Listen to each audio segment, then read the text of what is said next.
Day 68, page 272, problem 65, rotational kinematics, conservation of angular momentum.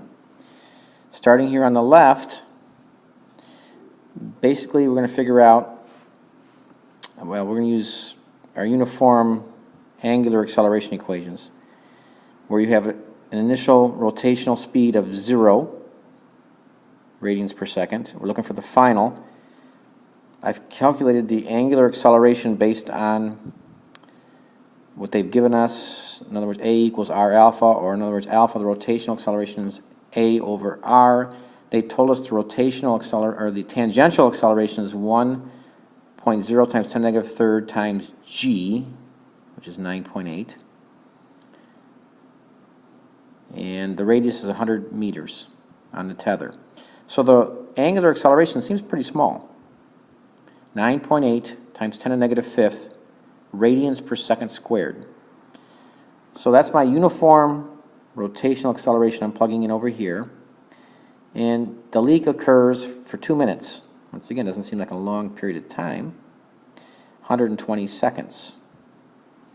So we use the first uniform acceleration equation, rotationally.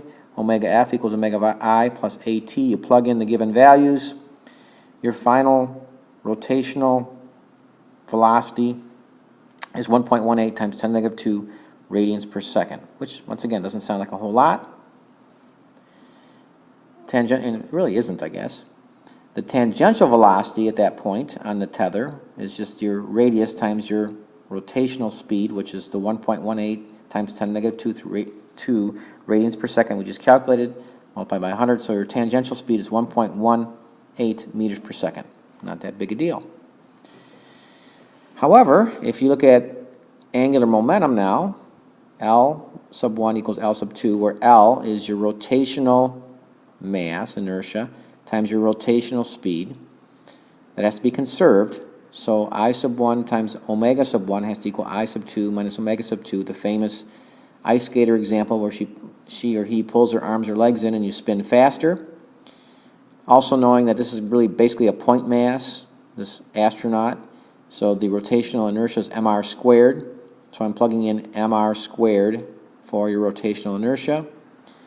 And you'll see here, once we plug that all in, well, that's m sub 1 r sub 1 squared omega sub 1 equals m sub 2 r sub 2 squared omega sub 2. But as you see there, then the mass cancels out. You can plug it in if you want, but I just plugged in everything I know then, because I know r sub 1 was 100 meters, my omega sub 1, which I figured out from part A. R sub 2 now is 5 meters. As she pulls herself in, she will speed up. Rotational speed will increase. Turns out if you plug all those numbers in, your omega 2 rotational speed is 4.72 radians per second. Doesn't seem like a big number. However, if you start to figure this out, the tangential velocity at that point then is your radius of 5 meters times that rotational speed. Your tangential velocity is 24 meters per second. In a small circle of 5 meters, that's substantial. In fact, that's a speed of about 50 miles per hour. And that would require a centripetal force, the rope, her hanging onto the rope pulling on her, mv squared over r of 17,000 newtons. She wouldn't be able to hold on.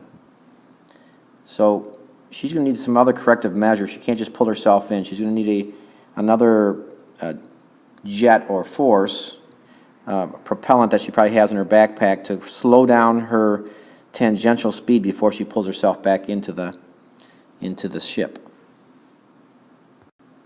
Or should I say space station.